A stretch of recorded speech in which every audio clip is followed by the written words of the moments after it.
Nous allons maintenant regarder dans le détail un CV qui fonctionne. En termes d'outils, ce CV a été réalisé sur Canva. Il s'agit d'un site en ligne qui vous permet de gérer vos créations visuelles. Il est aussi un excellent outil pour créer des CV. Comme il s'agit d'un logiciel en ligne, tout est sauvegardé en permanence. Aucun risque de perdre vos créations.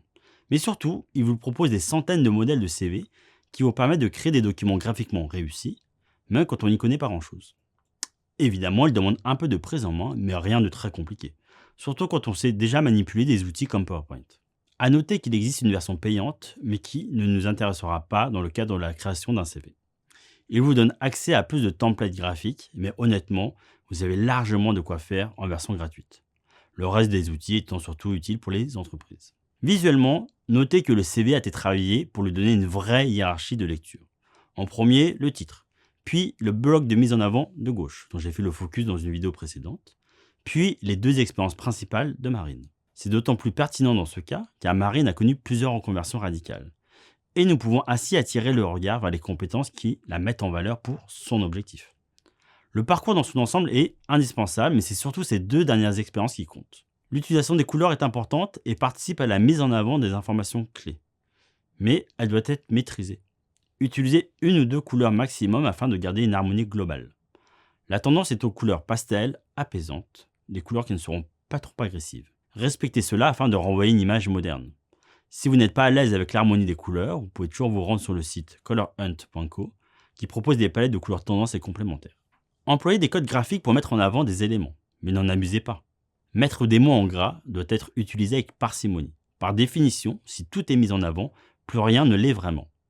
Mettez en gras des mots-clés, voire des parties d'une phrase, mais pas la phrase entière. Vous pouvez aussi utiliser l'italique pour partager votre vision ou des résultats. Dans tous les cas, lorsque vous utilisez un code graphique, réservez-le pour une seule utilisation. Le gras pour les mots-clés, l'italique pour votre vision, etc. Cela permettra au recruteur de décoder rapidement votre document. Ensuite, le titre. Celui-ci doit être le poste que vous visez. Même si vous ne l'avez jamais occupé ce poste, le rôle du titre est d'illustrer votre objectif. Au poste, on ajoute votre accroche qui porte votre positionnement, comme nous l'avons travaillé précédemment. Donnez au titre une place importante, au détriment de votre nom, qui est souvent beaucoup trop gros. La photo prête souvent un débat. Est-ce qu'il faut en mettre une? Pour moi, ce n'est pas un débat. En effet, en France, contrairement aux États-Unis par exemple, il n'y a aucune obligation à ne pas en mettre, et la grande majorité des CV ont une photo. Dès lors, il faut mettre une photo sur votre CV, pour une raison très simple. Les recruteurs aiment savoir à qui ils ont affaire. Si le recruteur hésite entre deux CV au profil similaire et que l'un des deux n'a pas de photo, le CV avec photo aura un léger avantage. C'est juste humain, on aime savoir à qui on a affaire. Concernant les questions de discrimination, votre visage, a priori, sera toujours votre visage. Une personne assez idiote pour vous discriminer, pour votre couleur de peau par exemple, le fera malheureusement, photo ou pas, une fois qu'elle sera face à vous. De toute façon, vous non plus. Vous n'avez sûrement pas envie de travailler avec ces personnes et un processus de recrutement, c'est chronophage. Alors, ne perdons pas notre temps avec ces gens. Concentrons-nous plutôt sur les entreprises qui en valent la peine. Donc mettez une photo, cela vous fera gagner des points. Aujourd'hui, faire une bonne photo, c'est facile. On se met contre un mur blanc, on demande à une personne de nous prendre en photo pour éviter l'effet selfie. Si on a une photo pro, évidemment, c'est encore mieux. Maintenant, le parcours. Vous remarquerez que toutes les expériences n'ont pas le même niveau de détail. Marine postule pour un poste de responsable social média, ce qui correspond à ses deux dernières expériences professionnelles. C'est donc ces deux dernières qui ont le plus grand développement, alors que ses anciennes expériences, qui ne sont plus utiles, sont réduites au minimum. Pour faire comprendre son rôle, pour mettre en avant les quelques compétences qui peuvent tout de même s'avérer utiles, encore une fois, un CV ne doit pas être exhaustif, mais démontrer à quel point vous êtes capable de remplir les missions demandées.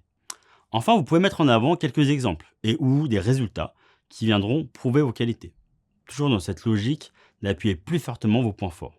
Le fait d'avoir supprimé les missions inutiles nous donne plus d'espace pour mettre en avant vos points forts. Les contacts sont ici situés en haut, mais c'est à vous de choisir.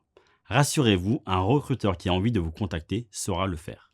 Enfin, qu'en est-il des centres d'intérêt? Rappelez-vous, on ne met que ce qui est utile au recruteur. Ce qui ne veut pas dire que vos centres d'intérêt ne sont pas utiles. Mais c'est comme Marine, et moi aussi d'ailleurs, vous avez des centres d'intérêt sans avoir vraiment de passion. Ce n'est pas intéressant à signaler. J'adore le cinéma et bien manger, mais ce n'est pas très intéressant dit comme cela. Par contre, si vous avez une vraie passion pour le cinéma, au point d'avoir un blog, ou d'être un collab sur le cinéma français des années 60, dites-le. Si vous courez un dimanche sur deux, vous pouvez garder l'information pour vous. Mais si vous courez tous les marathons de France et d'Europe, là vous avez des choses à dire. Bref, parlez de vos centres d'intérêt uniquement si vous avez vraiment des choses à dire. Sinon, cela n'apportera pas grand-chose à votre discours.